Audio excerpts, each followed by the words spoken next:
Hello, hello, hello. My name is Corey Palmville Foster, and I'm the owner of iRock Marketable Business Solutions.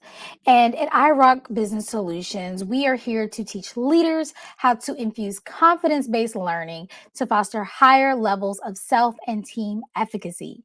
I'm so excited to talk to you guys today. The topic of our discussion is the 5 confidence building strategies to increase your productivity. I don't know about you, but I love any and all things productivity. I'm always striving to be the next best version of myself. And if that is you as well, then I think this talk is going to be for you. So I don't know about you, but I used to always find myself striving to be more and more and more productive, right? Every day I felt like I was trying to find a new strategy, a new tip, a new resource to be more productive. Now, I would do this whether I was in school and when I grew up and when I was doing just regular 9 to 5 work, I was still looking for strategies. And I would spend countless hours researching new ways to do just that, increase my productivity. Some things I would learn is, oh, productive people wake up early. So I would try to wake up early. They would say, okay, well, if you wake up early, you need to go to bed early. I would try to go to bed early. You need to make a to do list. You need to make a running list and just keep it going. You need to decide on the top 3 priorities of the day. You need to block your schedule. You need to set timers. I even tried doing like a 1 hour on, 1 hour off, taking, effective breaks, batch working, and the list goes on and on. Now, I will tell you, some of those strategies are amazing, but what I found to be true through myself and working with others is while all these techniques have the potential to work, I think that the real chances of increased sustainable productivity really lies in the minds of the person that is trying to do the techniques. So what does that mean? Any technique can work, right? Say you're trying to lose weight. Yes, diets can work, right? Different diets can work. Mediterranean, keto, whatever the case may be. But certain things are going to work for certain people based on their lifestyle, based on their experiences, based on their discipline and the reasons, go on and on and on. And so even when it comes to productivity, yes, a lot of the tips and strategies that are out there are amazing. But unless you can really figure out what works best for you, you're not going to see the results you want. So, today we're going to talk about some confidence building strategies to increase your productivity. And these things you will be able to customize and tailor to yourself to really give you a fighting chance to be a more productive person. Fair enough? All right, so let's go into tip number 1, shall we? All right. So tip number 1 is to customize your strategy, right? Just like I said, it's in your mind. That's where it starts. So you've heard of the phrase, the early bird catches the worm. This is what I really believe to be true. I'm telling you, I can't tell you how many books I read that was like, you got to get up early to be productive. You got to get up early. I hate getting up early. I hate getting up early. I don't like it. My brain seems foggy in the morning. I'm not a big coffee drinker. So literally, I feel like I'm just dragging myself through different parts of my day trying to be an early bird, and then I find that I'm exhausted by the middle of the day wanting to take a nap because I got up so early, and I just don't like it. And I used to really beat myself down about that. And I've had clients tell me the same thing, like, I just want to be a morning person so bad. I'm like, I get it, but if you're not a morning person, it's okay. It doesn't mean you're not going to be productive. It just means you're not a morning person. And so I want you to really acknowledge your personal strengths when it comes to customizing your strategy. If you're not a morning person, then that is not your strength, but maybe you're a night owl. Maybe you just are a superstar at night and you get a lot of things done. I know that works for me because of the way my life is scheduled. My husband is up super early to go to work. My son likes to get up early and get his school work done. And so if I were to try to get up early, my house would be having a lot of hustle and bustle, and I would be pulled in a lot of different directions and wouldn't be able to focus. But what I know is when it gets dark and my son's in the bed, my husband's in the bed, that is when I'm able to do my best work, right? My strength is when the house is quiet, I am able to do some amazing things. That's when I do the best work. So I want you to think about what your personal strengths are when you do your best work. And then let that be the time where you try to be the most productive. Maybe you are somebody who, after you get a nice run in, you're super ready and pumped to go, right? Maybe you just got to get some of that energy out and you're ready to focus then. Maybe you're someone that works best brainstorming with someone else. If that is your strength, then make that happen. Don't worry about what works for the next person. We care about what works for you. So that's going to be tip number one. Let's go into tip number two because we're going to get you through these tips. We are going to get you through these tips. So the next tip, tip two, I want you to set realistic goals. Set realistic goals. So you've heard of SMART goals. I love them. They're great. What was it? Make it specific, measurable, attainable, um, realistic, and time bound. Great. I love it all. But I want you to focus on the realistic parts because I think that this is where most people drop the ball. What is realistic for you? So instead of thinking of your smaller goals, I want you to think of your bigger goals, right? You got a project at work, that's the big goal. Take it and break it down into the smallest increments possible. What I typically do will say, okay, what's my due date? I'll take that due date and say, okay, what am I going to get done? Maybe I have a month to get a project done. What am I going to get done? Um, what do I have to get done by the end of the month, the full project? What do I need to do each week to get to that full project being done?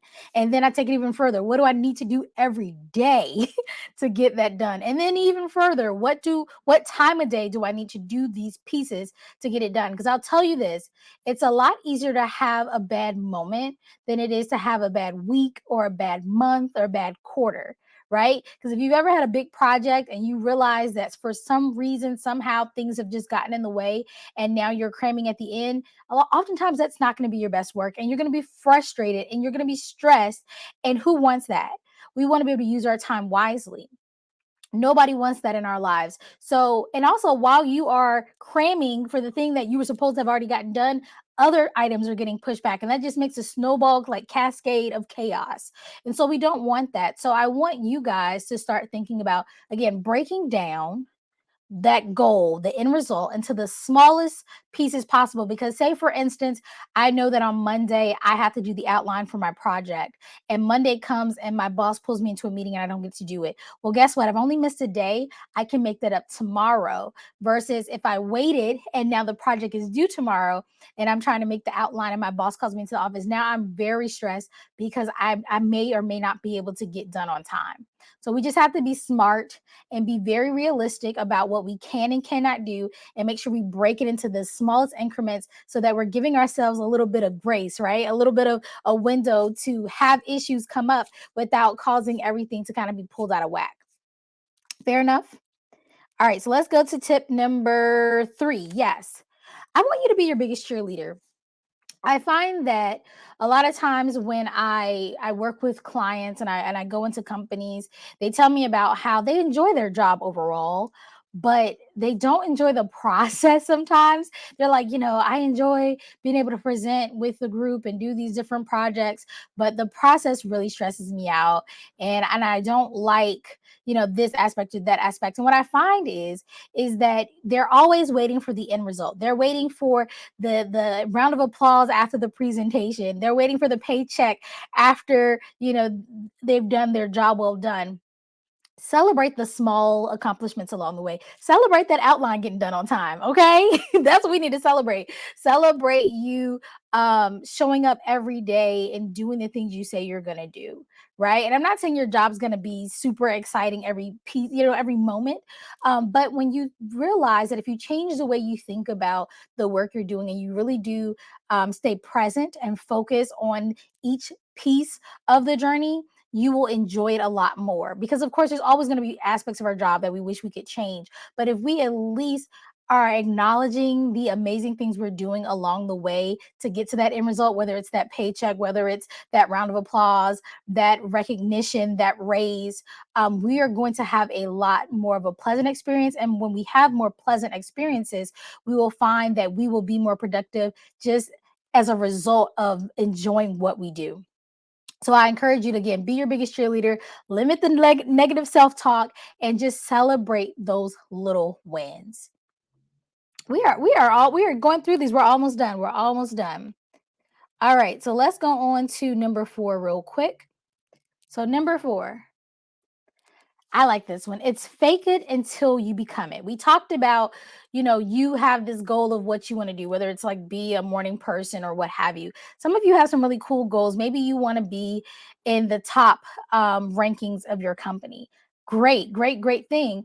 And you're like, how do I get there? Well, how about look at the individuals that are already in the place where you want to be? What type of behaviors are they doing? What type of questions are they asking? How are they communicating with others? What are they spending their time on? When you start really thinking through these types of things, you can then kind of put together a little plan for yourself to say, okay, well, this is what they're doing. Why don't I do more of what they do? And you really start to form habits. So if you're noticing that in a meeting, the people who are at the top tier, they ask some really specific questions and they seem to not care about some of the fluff, right? So when you go into meetings, I want you to care about this more specific things and not worry about the little fluff, the fluff that goes on, right? Maybe you're noticing those individuals aren't involved in the drama at work. They're there to work, they get focused, they're friendly, but they don't get caught up in the mess, right? So what do? You don't get caught up in the mess. You stay focused, you work, and you're a hard worker, and you need to figure out what habits you want to start doing and then really start tracking those. So there's a rule, it's called the 2190 rule, and it basically states that 21 days is the time it takes to really form a habit. So 21 days, whether that's something as simple as drinking more water all the way to, showing up as a rock star employee. 21 days. But that's usually where people stop and that's why they struggle. After the 21 days, you actually have to keep going for 90 more days to make it a lifestyle change. So if you want to show up as a CEO, if you want to show up as the VP of marketing, whatever the case may be, then for 21 days, you need to track habits and really focus on doing them consistently so that you can make it a part of your everyday thing, right? It'll start being less hard. If you're saying, okay, for 21 days, I'm going to get up early, the first day is going to suck. The seventh day is probably still going to suck. By the 15th day, it's not going to be as bad. And when you get to 21 days, it shouldn't be too much. You're like, okay, I'm in the swing of things. But if you stop at the 21st day, or if you start missing days after the 21st day, it's almost like you're having to start over. If you get to that 90 days, you will be like, okay, I've always been this person that does this thing. So I want you, like I said, look at who or what you want to become. Find the habits that you need to start implementing to do that thing. I want you to track it for 21 consistent days and then go further by keeping it a habit for 90 days. And I promise you, it will then be a part of your lifestyle for years to come. That is one true way to really make sure you're going to stay being the most productive person you can be. All right, we are already at number five. So, five, I want you to set yourself up for success. I really do. So, we talked a little bit already about tracking your progress, but I also want you to, again, remember to reward yourself along the way. We don't want this to be a burden to you to be more productive. I think most people, even on their most subconscious level, want to be productive. Who wants to live a life where you're not getting the things you want to get accomplished, whatever those are?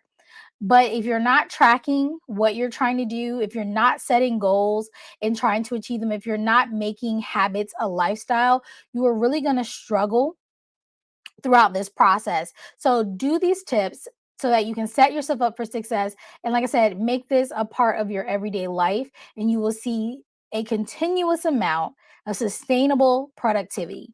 So I want to leave you with this last thought before we go. And it says, believe you can, and you're halfway there. And it's by Theodore Roosevelt. And I love this quote because, like I said, productivity really is in the mind of the person that is trying to achieve it. And like I said, a lot of the strategies you're going to see out there are amazing. I promise you they are. But you have to find the strategies that are going to be right for you, that are going to really look to your strengths, things that you can actually utilize on a continuous basis, things you're proud of, you're excited about, and that are going to get you towards your goal. Okay, so if this was a great talk for you and you feel that you want more of these confidence boosting strategies and you want to be the best and most productive person you can, I invite you to have a call with us. We work with individuals, we work with companies, organizations, schools, and we do just that. We come in with customized, tailored talks, keynotes, workshops, etc. And we really work with you and your team to make sure that you all are confident and productive in every aspect of your jobs and your school careers. So definitely check out the link below. I definitely will have a link to talk to us, and we look forward to speaking with you here at iRock Marketable Business Solutions. We'll talk to you next time.